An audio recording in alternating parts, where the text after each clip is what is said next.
na guys ang ating ginawang banana cake na overripe banana. Eto na siya, napakasarap ng ating ginawang banana cake guys. Ating napakasarap na banana cake. Ayan, tikman natin siya guys.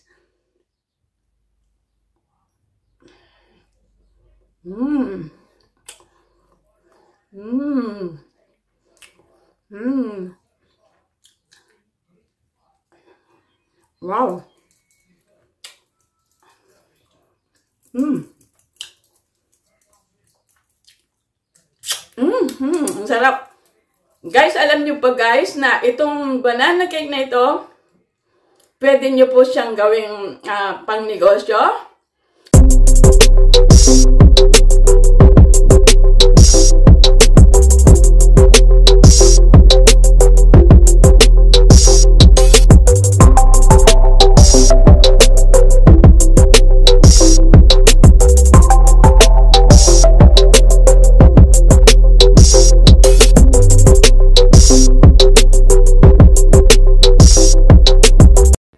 Hi guys, this is Erlinda 60 Mix Vlog once again. Meron ba kayong leftover na banana na overripe? Don't throw your leftover banana or overripe banana guys. Tara, samahan nyo ko kung paano ang gagawin ko sa dalawang saging na leftover. At ipakikita ko sa inyo guys kung paano gagawin ang banana cake. Ayan. Tara guys, samahan nyo na ako at gagawin natin ang ating banana cake na leftover or overripe banana. Dalawa ito guys. At igagawin natin cake. Tara na, samahan nyo na ako guys. At siya nga pala guys, kung hindi natin lalagyan ng asukal, meron akong leftover also na condensed milk, yun ang ihahalo natin, at 2 itlog. Ito yung gagawin nating banana cake guys. Samaan nyo ko kung paano ko gagawin ang ating overripe banana at 2 eggs na gagawin nating banana cake. Tara na, samahan nyo na ako! So, una, ang gagawin natin ay balatan natin yung 2 saging natin na pinakita natin na ito yung overripe. Balatan lang natin siya. Ayan. At merong itim yan guys kasi nalamog siya pero hindi po yan sira. At yan na po ay dudurugin natin sa pamamagitan ng fork or tinidor. Ayan. Imamas lang natin sa tinidor ng paganito. Ayan. Hanggang sa mamas na siyang lahat. Imamas lang natin sa tinidor, ayan. At pagkatapos po guys, pag namas na po siya, ay iset aside muna natin siya. Ayan. Huwag po natin masyadong durugin para po meron kang manguya at malalasaan mo ng gusto pag inilagay mo na sa iyong arena. At this time guys, ay magmimix po tayo ng ibang ingredients. Una, ay ilalagay natin yung ating leftover na half cup of condensed milk. This time guys, we are not using sugar or we are not adding a sugar. Hindi natin lalagyan ng asukal kasi matamis na po yung condensed milk. Ito po ay half can of condensed milk na leftover ko pa nung nakaraan. And then, we will add also 1 cup of fresh milk. If you add, kung wala kayong fresh milk, guys, pwede ring evaporated milk ang inyo lagay. Ayan. At i-mix mo lang siya, guys, hanggang sa mag-incorporated yung together with the fresh milk and the condensed milk, guys. Ayan. I-mix mo lang siya ng ganyan. I-blend mo lang siya hanggang sa matunaw na yung condensed milk sa fresh milk. Magko-combine na siya. And then, pagkatapos niyan, guys, after natin na mix ng gusto, maglagay tayo ng 1 cup of cooking oil. Kung wala kayong cooking oil, pwede ring margarine. This time, guys, ang ilalagay ko ay cooking oil. Canola cooking oil ang nilagay ko na 1 tasa o 1 cup. And then, we will add 2 eggs. Ayan, i-crack lang natin yung egg at ilagay natin. At pagkatapos ay i-whisk lang natin siya. Ayan. I-blend lang natin sa pamamagitan ng spatula para magka-combine lahat yung ingredients at ma-break yung itlog. Ayan.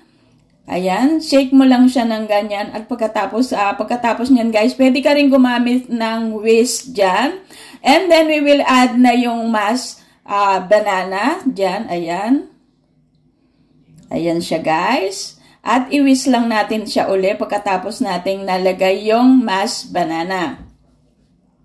Simutin natin, sayang, o diba?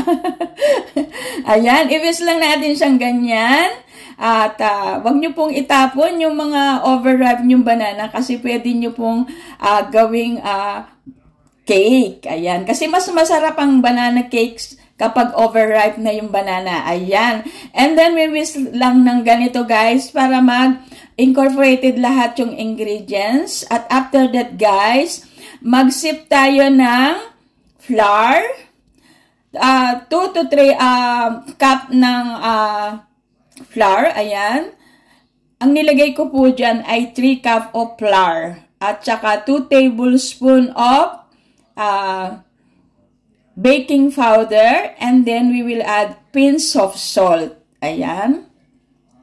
As I've said guys, sabi ko sa inyo, hindi po natin siya hahaluan ng sugar kasi po matamis na yung banana and then matamis na yung condensed milk. So no need sugar at this juncture. Ayan. Ayan na po siya guys. Sip lang po natin siya. And then, ayan. Pagkatapos natin po siyang nasip, anuan lang po natin ng spatula yung natirang harina para po matunaw lahat at pumunta lahat sa ibaba. Ayan. At pagkatapos po niyan guys, ay i-whisk na lang natin siya. Uli, imimix natin siya ng mabuti para po mag-combine lahat yung ingredients natin sa ating ayan, harina at dun sa ginawa nating pressed milk at condensed milk. Ayan. At kapag po na-mix na ng gusto guys, ilagay natin sa isang baking pan. At nilagyan ko lang po ng konting, in-sprinkle ko lang po ng konting oil kasi yung ating baking pan at this time, ayan, i-whisk lang natin siyang maigi. Whispering name. Char. Ayan. Ayan guys, eto na po siya at ready na po siya na ilagay natin sa ating sinetap ko lang po siya ng mga 5 minutes guys bago natin siya ilagay sa ating baking pan. Ayan. Naset aside lang po siya ng mga 5 minutes guys para po medyo umalsa siya ng konti at pagkatapos ay ilalagay na po natin siya sa baking pan. Titikman natin kung okay na yung lasa niya. Ayan guys. Nakalimutan kong ipakita sa inyo, nilagyan ko din po ito ng 2 tablespoon of vanilla. At eto na guys. Ayan yung ating baking pan na ginamit natin. Yung merong sa gitna. Ayan. At pagkatapos natin nilagay sa baking pan guys, we will put on the oven at 175 centigrades Fahrenheit or Celsius. And then, we will bake for 40 to 45 minutes. Ayan. At ito po ay napakadaling gawin. It's easy to bake. It's easy to preparing because wala po siyang gaanong ingredients na ilalagay. At ito na siya guys. Ilalagay na natin siya sa oven. At pagkatapos ay atin nang ibibake. Ayan na. Ito na siya guys. Ayan na ang ating banana cake. Ayan.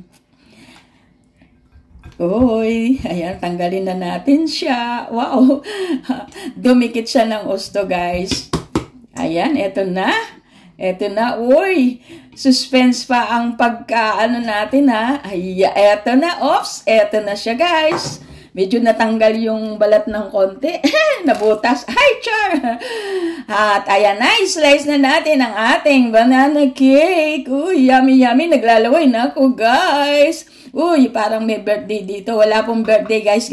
Kasi po ayaw ko lang magtapon ng mga prutas na pwede pa namang gamitin at pwede pa namang gawa ng paraan. Kaya eto na. Oh, looks delicious guys. Look at that. Ayan na. So, eto na guys. If you're not subscribed at Arlinda 60 Mix Vlog, please subscribe. Ayan, eto na po siya guys. Tingnan nyo naman guys, napaka-smooth niya at napaka-soft ng ating ginawang cake. At lalagyan natin na, iwain lang natin siya at pagkatapos lalagyan lang, lang natin siya. Lalagyan natin siya ng chocolate sa ibabaw. O, diba? Para lalong masarap siya. O, yummy na. Eto na siya guys. Guys, tingnan nyo itsura nitong ginawa kong cake, guys. Ayan, pakita ko sa inyo. O, diba? Ang ganda-ganda niya, guys. Ayan. Wala pang icing yan, ha? Kaya lang, sorry, hindi ako marunong gumawa ng icing. Ito na, lagyan na natin siya ng chocolate, guys.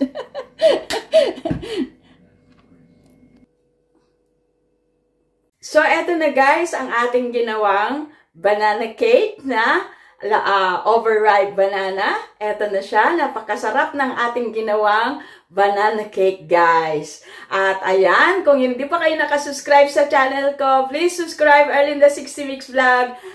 Thank you very much to all my subscribers. Thank you very much to all my super chatters. Thank you very much to all my members. Thank you very much to all my super thanks and to all my friends and families.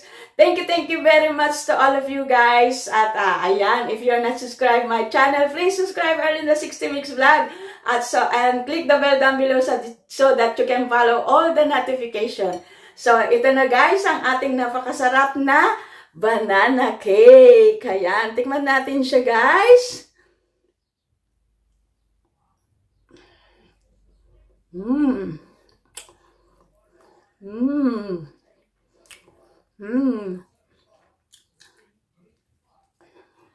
Wow. Ang sarap. Guys, alam nyo pa guys na itong banana cake na ito, pwede nyo po siyang gawing pang negosyo, pwede pang merienda, at pwede rin pang handa sa mga birthdays or any kind of occasion. Napakasarap po niya guys, at napaka-fluffy niya, napakasarap niya, at napaka-soft niya, at napakasarap na panregalo sa mga may birthday as well. So, gawin nyo lang ang inyong banana cake ng ganitong klase, at for sure guys, magugustuhan ng inyong mga pamilya, at syempre, masarap na pang merienda, at kahit anong okasyon ay po pwede itong napakasarap na ginawa kong banana cake. So, thank you very much to all of you and God bless you all. This is Arlinda 60 Mix Vlog once again. Nagsasabing I love you all and mama, bye-bye!